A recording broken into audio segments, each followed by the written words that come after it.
नमस्ते।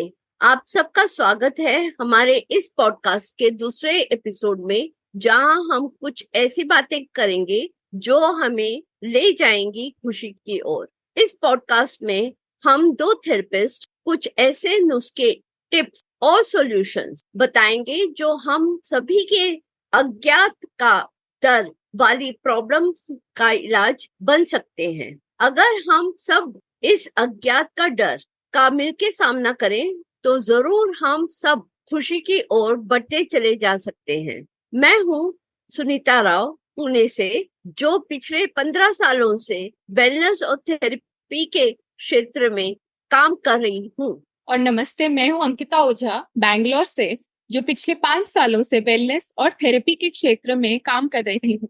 चलिए हम आज की बातें शुरू करते हैं। जो ये अज्ञान का डर है, जिसे हम फियर ऑफ अननोन इंग्लिश में बोलते हैं, ये जो है हमारे आगे जो कल आने वाला है उसका डर होता है ज्यादातर। और जब भी हम चिंता ज्यादा करते हैं, वरी करते हैं, तो फिर हमें ये डर बहुत ज्यादा सताता है। और क्योंकि हम जानते नहीं है कि हमारे आगे कल क्या होने वाला है, इस बात का जो अज्ञान हमको पता नहीं है, उसके कारण हम और भी डरते हैं। और कभी कभी ये डर जो है वहां से आता है कि अगर मैं कुछ ऐसे करें जिससे मैं फेल हो जाऊं, जिससे मैं कुछ काम मेरा बिगड़ जाए और मुझे पता नहीं आगे क्या होने वाला। ये जो डर सताता रहता है हम लोगों को, इसे ही अज्ञान का डर बोलते हैं या फियर ऑफ अननोन बोलते हैं।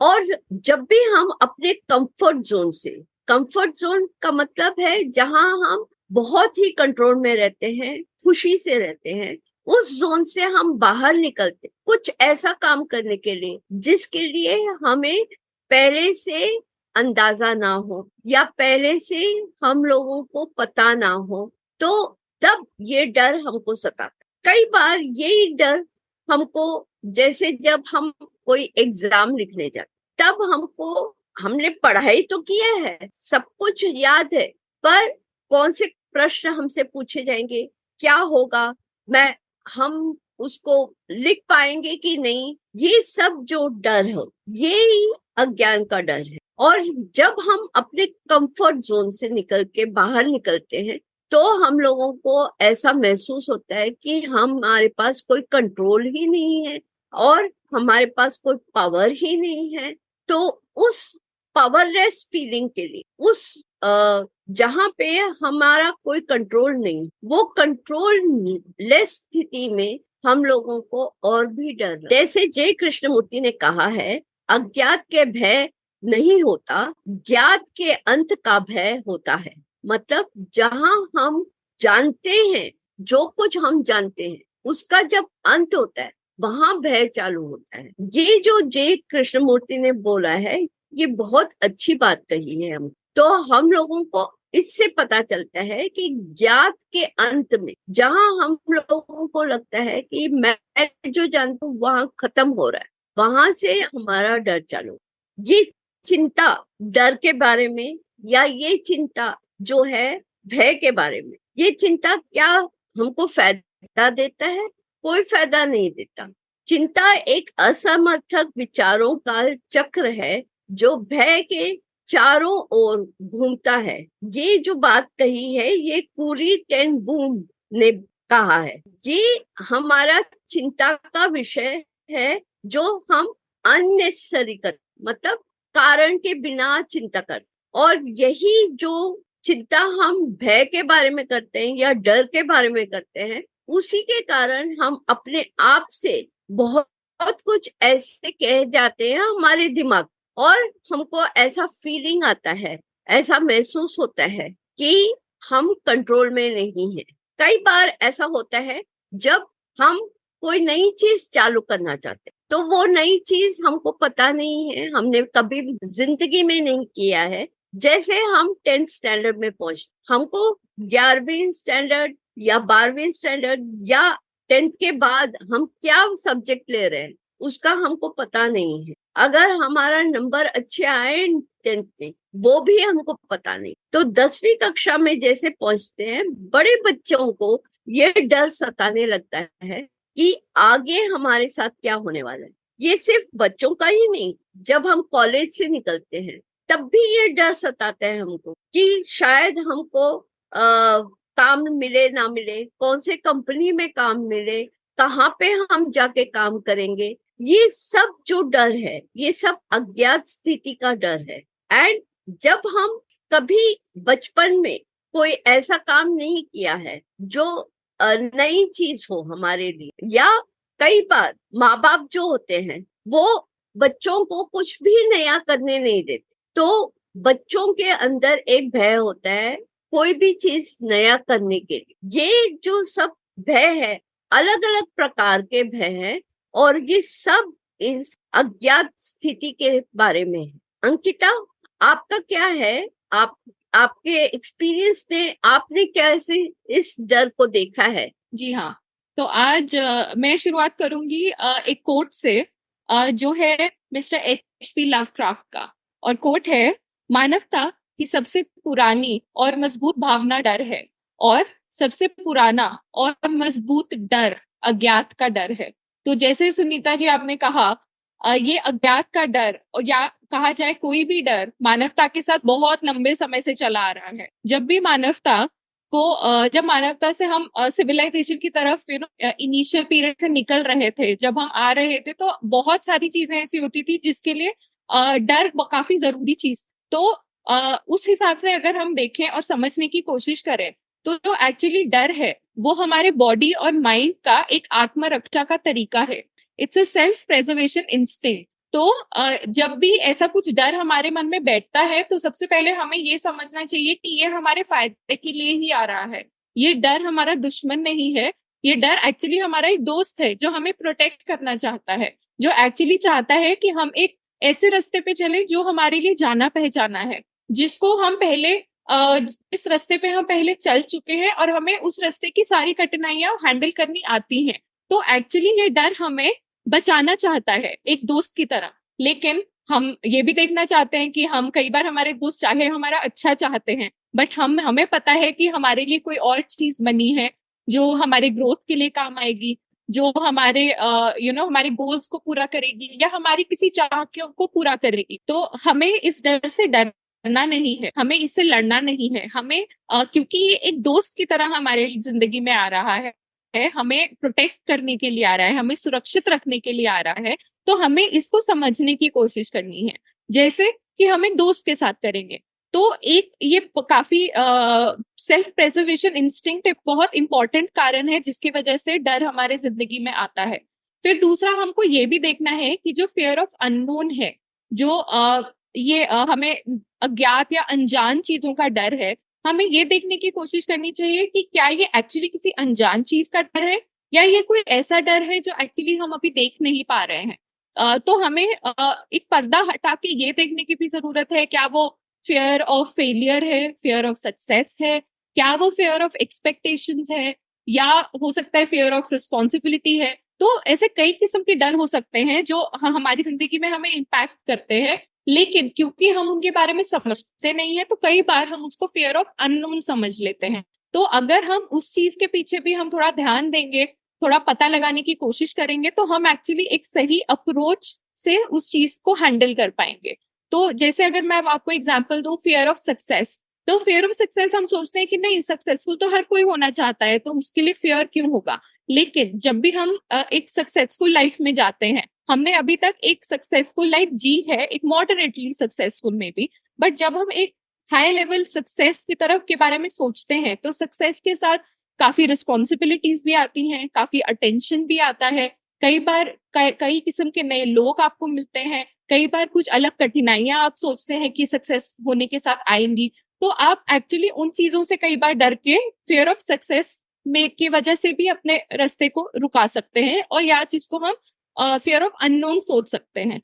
तो हमें ये देखना, हमें पर्दा हटा के ये देखने की भी कोशिश करनी चाहिए कि फियर ऑफ सक्सेस को क्या हम किसी और नजरिए से भी देख सकते हैं, या ये फियर ऑफ अननोन ही है जिसके बारे में सुनीता जी और मैंने अभी बात की है। बट अगर फियर ऑफ अननोन ना होके ये किसी और टाइप का फियर है तो हमें उसको अलग तरह से डील करना है। और एक तीसरा फियर ऑफ अननोन का रीजन एक और भी हो सकता है, जो है कॉग्निटिव डिसोनेंस। तो कॉग्निटिव डिसोनेंस क्या है? बेसिकली आपके पास आप एक गोल अचीव करना चाहते हैं और वो अचीव करने के लिए आपके पास बहुत ऑप्शंस हैं। आपके पास अलग अलग तरीके हैं किस तरह किन ऑप्शन से आप उस तरफ बढ़ सकते हैं, लेकिन आप ये नहीं जानते कि कौन सा तरीका मेरे लिए सही है, मुझे कहाँ जाना है। अगर मैं ऑप्शन 1 सिलेक्ट करूंगा तो क्या मैं अपने गोल पे पहुंच पाऊंगा? अगर मैं ऑप्शन बी सिलेक्ट करूंगा तो क्या अलग अलग टाइप की कठिनाइयां मुझे फेस करनी पड़ेंगी? और ऑप्शन सी करूंगा तो क्या होगा? तो एक्चुअली जो अननोन है वो अगला कदम नहीं है, बट अननोन है कि उस कदम के आगे क्या होगा। तो कई बार कॉग्निटिव डिसोनेंस, ये बहुत सारे ऑप्शंस जो आपके सामने होते हैं वो आपके दिमाग में एक बहुत ही केओस और कंफ्यूजन क्रिएट करते हैं, एंड वो भी एक फियर ऑफ अननोन का रूप लेके आपके सामने आता है। तो इसी तरह काफी तरीके रहते हैं, फियर ऑफ अननोन के बहुत कारण हो सकते हैं, और हम उस कारण को कैसे हैंडल करेंगे वो हम पता लगाएंगे सही कारण ढूंढ के। तो हम ये कैसे सॉल्व करेंगे अपना फियर ऑफ अननोन? उसका सही कारण जानने के बाद। तो जैसे सुनीता जी ने कंट्रोल की बात की, हमने और काफी बातें की, तो फियर ऑफ अननोन के पीछे काफी कारण हो सकते हैं, बट हमें सोल्यूशन ढूंढने के लिए हमें वो सही कारण तक पहुंचना काफी जरूरी है। तो इसी तरह सुनीता जी, आपने काफी अननोन रास्ते चुने होंगे अपनी जिंदगी में, काफी ऐसी सिचुएशंस हैंडल की होंगी। तो आप अपने एक्सपीरियंस से बताइए कि आपने किस तरह के नुस्खे ट्राई किए या कैसे आपने उपाय निकाला इस चीज। पिछले बार मैंने पिछले एपिसोड में स्मॉल स्टेप्स की बात की थी, छोटे कदम, जो अगर आपको इसको डिटेल में सुनने का है, आप हमारा पिछला वाला एपिसोड जरूर देखिए। तो उस एपिसोड में मैंने स्मॉल स्टेप्स कहा था कि एक एक पायदान के ऊपर हम फोकस करें तो हमको इतना लगता नहीं है कि बहुत चीज हमारे ऊपर आ गई है या हमको बहुत लंबा सफर करने का है।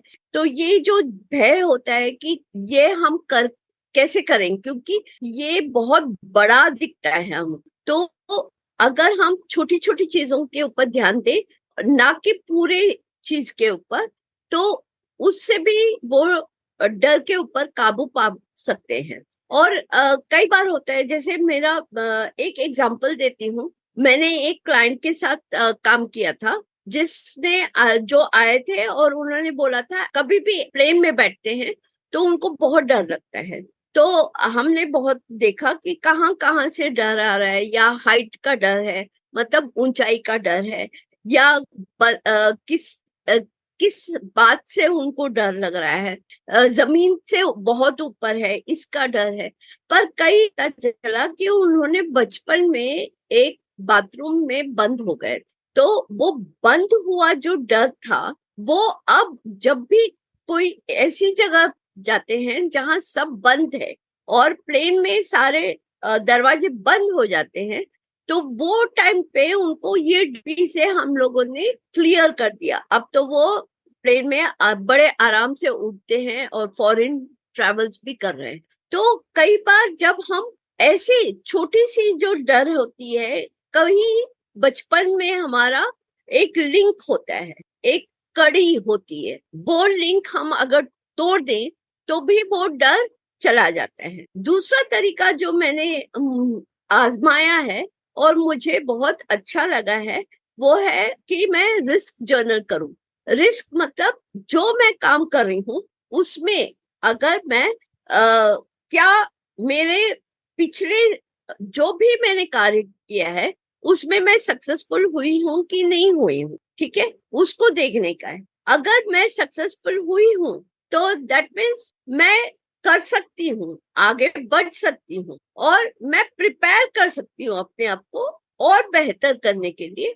पर जहां रिस्क जर्नल में हम ये लिख सकते हैं कि मैंने ये किया, इसमें सक्सेस पाया, ये किया, इसमें सक्सेस पाया, तो ऐसे करके हम अपने आप को एक पॉजिटिव एफर्मेशन के साथ में हम आगे बढ़ सकते हैं, ताकि हम लोगों को इतना ना लगे, इतना बड़ा ना लगे और इतना भय ना फील। तीसरा एक मेरा छोटा सा चीज है जिसे मैं पाम ऑफ कंट्रोल बोलती हूँ, या बात हमारी मुट्ठी में।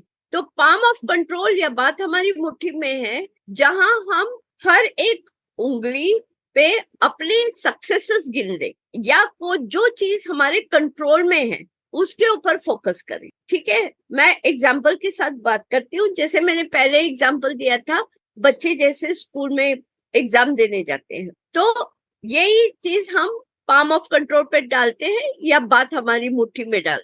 तो उसमें हमने पढ़ाई की, पूरे साल स्कूल गए, हाँ ठीक है, तो ये कंट्रोल में है। दूसरा, हमने खूब मेहनत की पूरे साल, दूसरी उंगली आ जाती है, हाँ ये हमारे कंट्रोल में है।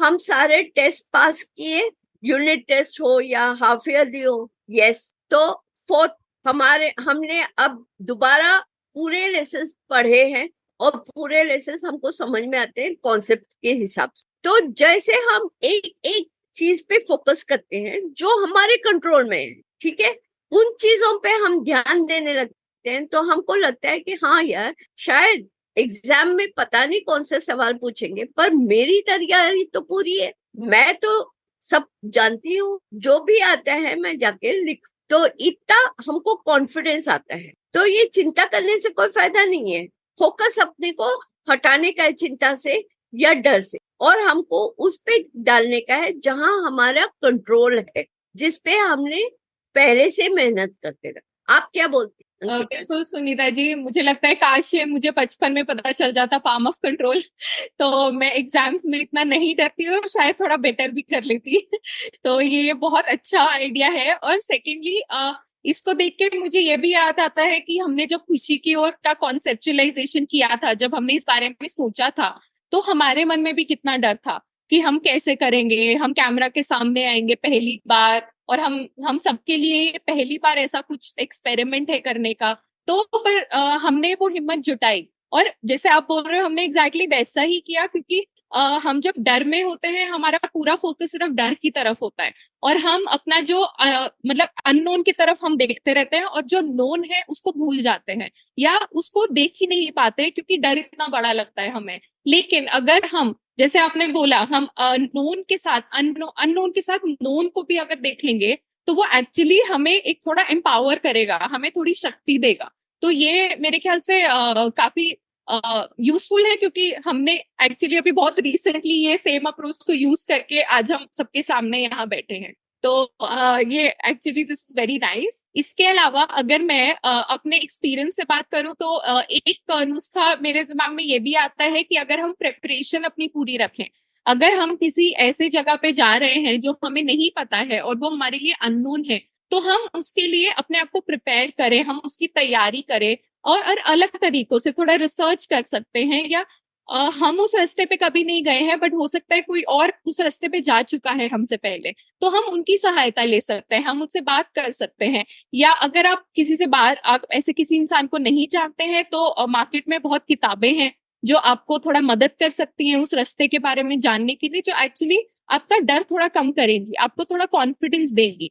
तो जो हमने सेल्फ प्रिजर्वेशन इंस्टिंक्ट की बात की थी, तो आपको खुद को प्रोटेक्ट करने के लिए आपकी ये नॉलेज आपकी शील्ड बनेगी, आपको प्रोटेक्ट करेगी, तो आपको डर की जरूरत नहीं रहेगी अगर आप उस नॉलेज को, उस एक्सपीरियंस को किसी और के एक्सपीरियंस से अपने आप को थोड़ा सिखाएंगे। तो पहला कदम तो मैं मानती हूँ कि प्रिपरेशन आपकी बहुत मदद करता है किसी भी टाइप के डर को हैंडल करने के लिए।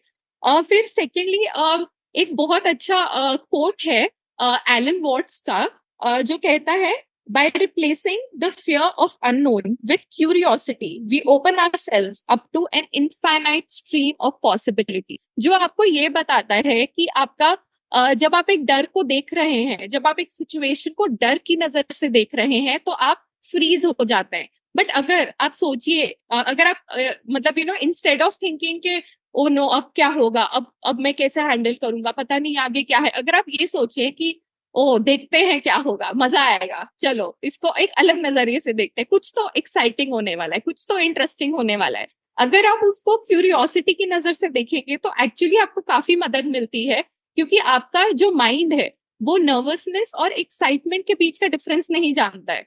तो अगर आप नर्वस हैं, अगर आप स्टेज पे जा रहे हैं और आप नर्वस हैं कि लोग क्या बोलेंगे, मैं कर पाऊंगा या नहीं, अगर आप उसको बोले अरे यार बहुत मजा आने वाला है, फाइनली मैं स्टेज पे जाने वाला हूँ, अरे मैं सबको देख पाऊंगा, मतलब अगर आप वो अपनी बॉडी को ट्रिक करें नर्वसनेस से एक्साइटमेंट बिलीव करने के लिए, तो वो भी आपको बहुत हेल्प करता है कि आप फियर को फियर जैसे नहीं, क्यूरियोसिटी जैसे देखें, नर्वसनेस जैसे नहीं, एक्साइटमेंट जैसे देखें। तो वो एक बहुत अच्छा ट्रिक है जो एक्चुअली काफी साइकोलॉजिस्ट भी रेकमेंड करते हैं। तो ये एक काफी अच्छा तरीका, और ये एक्चुअली मैंने भी बहुत बार ट्राई किया है, तो मेरे लिए भी काम किया है।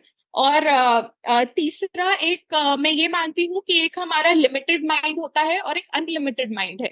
लिमिटेड माइंड वो है जिससे हम एनालाइज कर रहे हैं, लॉजिक लगा रहे हैं, या हम उसको अपने नजरिए से समझ पा रहे हैं, तो ये हमारा एक कॉन्शियस ह्यूमन माइंड है, जिसकी एक लिमिटेशन है, क्योंकि वो एक कंडीशनिंग के थ्रू ही एक सिचुएशन को देख सकता है। तो इस लिमिटेड कैपेसिटी में हम अपनी तैयारी कर सकते हैं, हम प्रोज एंड कॉन्स लिस्ट बना सकते हैं, हम रिसर्च कर सकते हैं। लेकिन एक अनलिमिटेड माइंड भी होता है जो हमारी बहुत मदद करता है, जो ये माइंड आपको फेथ या एक विश्वास की ताकत देता है।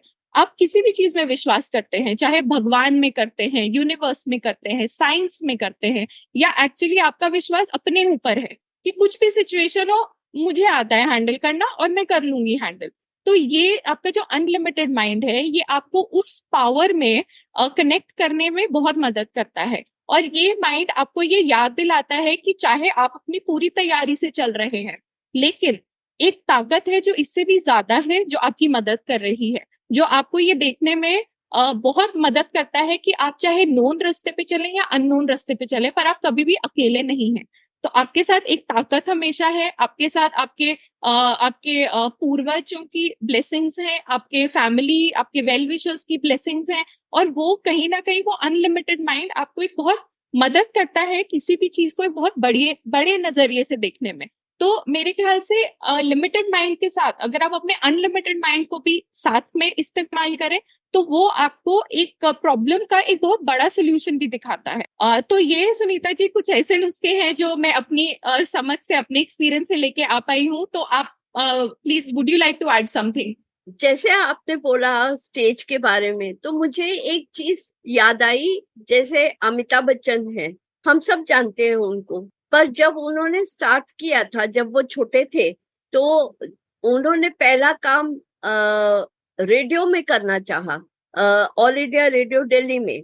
तो उनको उनके आवाज पे रिजेक्ट कर दिया गया था। तो जब और अजीब बात यह है कि आज उनकी आवाज पूरी दुनिया में गूंजती है।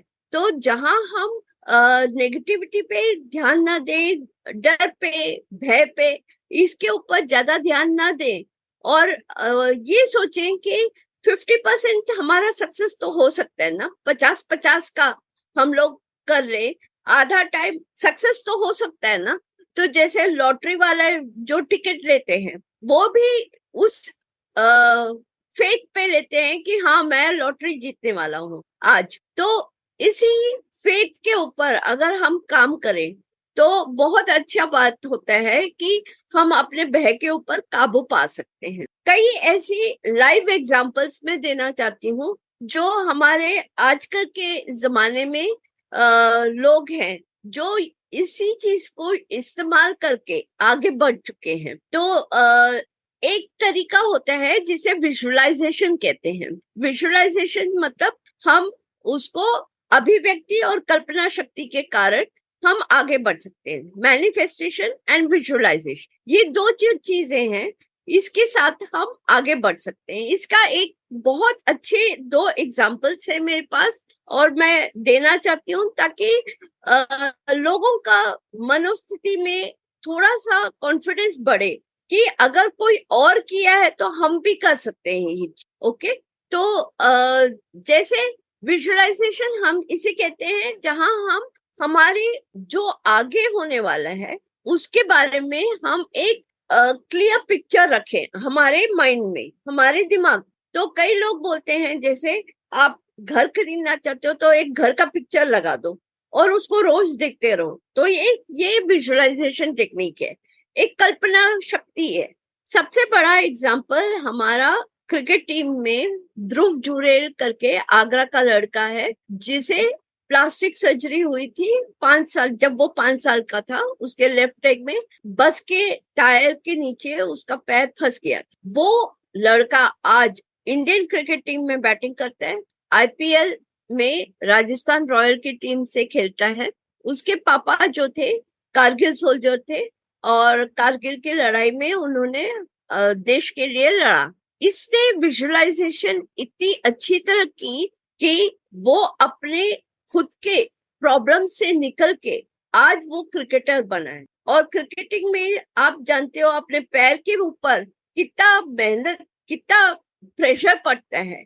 किसी एक आदमी का खड़े रहना इतनी देर, पूरा दिन, फिर भी वो लड़का कर पा रहा है।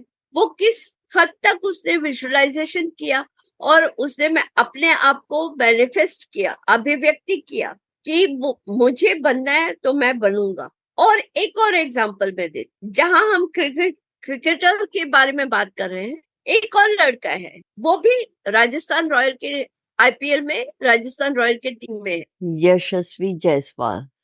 बधोई यूपी का बंदा है, और इसके पापा एक छोटा सा हार्डवेयर स्टोर चलाते और इसकी माँ घर पे रहती हैं। चौथा बच्चा है 6 बच्चों में। और आप जानते हो गरीब परिवार में इतने बच्चे हैं तो सब बच्चों के ऊपर ध्यान नहीं दिया जाता, पर इसको जब चस्का चढ़ा कि मुझे क्रिकेटर बनने का है, तो ये 10 साल की उम्र में मुंबई चला आया।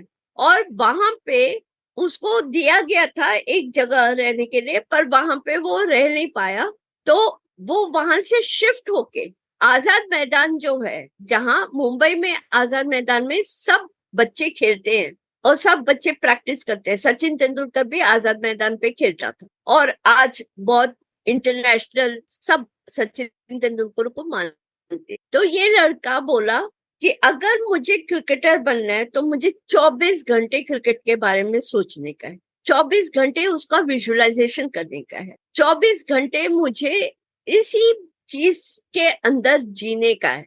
तो वो वहां पे ग्राउंड्समैन जो होता है, जो आजाद मैदान का ग्राउंड देखता है, उसके टेंट पे 3 साल रहा बच्चा, और रोज सुबह शाम पूरा दिन वहां जो भी खेलते थे उनके साथ खेलता था, उनको देखता था। खर्चा पानी के लिए उसने पानी पूरी का स्टॉल लगाया, और वो पानी पूरी बेच के उसमें से जो भी पैसा मिलता था उसमें वो अपना जो भी चीज है वो चलाता था।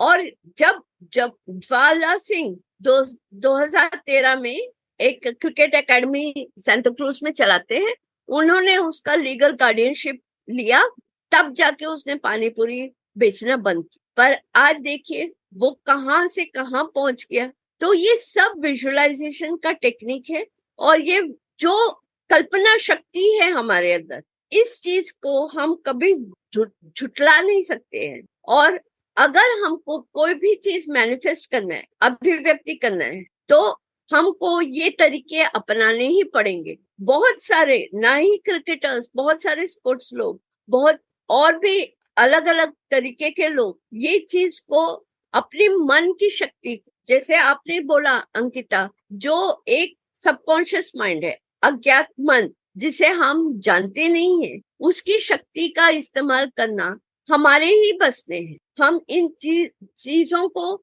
लेके हमारे भय के ऊपर एक काबू पा सकते हैं, या एक इतना तो कर सकते हैं कि कंट्रोल में ले, वो भय को इतना बड़ा न बनाए कि हम आगे बढ़ ही नहीं सकते। तो जो भय के ऊपर हम काबू पा सकते हैं, हमारे अंदर ये शक्तियां हैं, और ये शक्तियों का इस्तेमाल हमको करना आना चाहिए, या सीख सकते, धीरे धीरे करके सीख सकते। बिल्कुल सुनीता जी, जो आप बोल रहे हैं इससे क्लियर है कि एक नजरिया, इंसान का नजरिया कितना बड़ा रोल प्ले करता है उनकी लाइफ को लेके।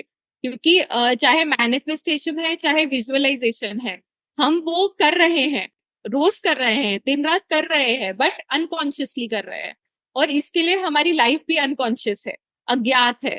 अगर हम वो इंटेंशन से उसको उस नजरिए को बदलने के लिए एफर्ट डालेंगे, एक मेहनत करेंगे, तो जैसे आपने एग्जाम्पल दिया, जैसे ये लोग अपनी लाइफ में अपने पर्पस को इतना अच्छे से पूरा कर पाए, हम भी कर पाएंगे। तो अगर आप अब एक अज्ञात डर के चपेट में है, या आप एक बहुत ही डर को लेके आप एक डर के नजरिए से जिंदगी जी रहे हैं, आपका आप जैसे ही वो नजरिया बदलेंगे, आपकी जिंदगी भी बदलेगी। तो ये नजरिया आपकी किसी भी प्रॉब्लम को, किसी भी प्रॉब्लम का सोल्यूशन दे सकता है। और ये जैसे सुनीता जी ने बोला, विजुअलाइजेशन और मैनिफेस्टेशन, ये एक्चुअली आपकी हर प्रॉब्लम का सोल्यूशन बन सकता है, अगर आप उसको वो अलाउ करें, वो परमिशन दें। तो हमारे साथ इस दूसरे एपिसोड में बने रहने के लिए आप सभी का शुक्रिया। आशा है कि आपको इस पॉडकास्ट में कुछ सहानुभूति, समझ और नए रास्ते मिले होंगे।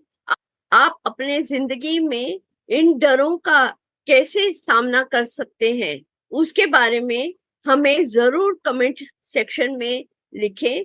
आपकी खुद के नुस्खे या आपने किस तरह से अपने भय पे काबू पाया, वो लिखें, ताकि हमारी पूरी खुशी की और कम्युनिटी उसका फायदा उठा सके। आप सभी अपने प्रश्न भी कमेंट सेक्शन में लिख सकते हैं। इस एपिसोड को जरूर लाइक करें और हमें हमारे चैनल को सब्सक्राइब करें और बेल आइकन को जरूर दबाएं, ताकि नए एपिसोड्स ऐसी बातों के ऊपर जो हम चर्चा करते हैं, उन बातों के ऊपर आपको सबसे पहले नोटिफिकेशन मिलते रहे।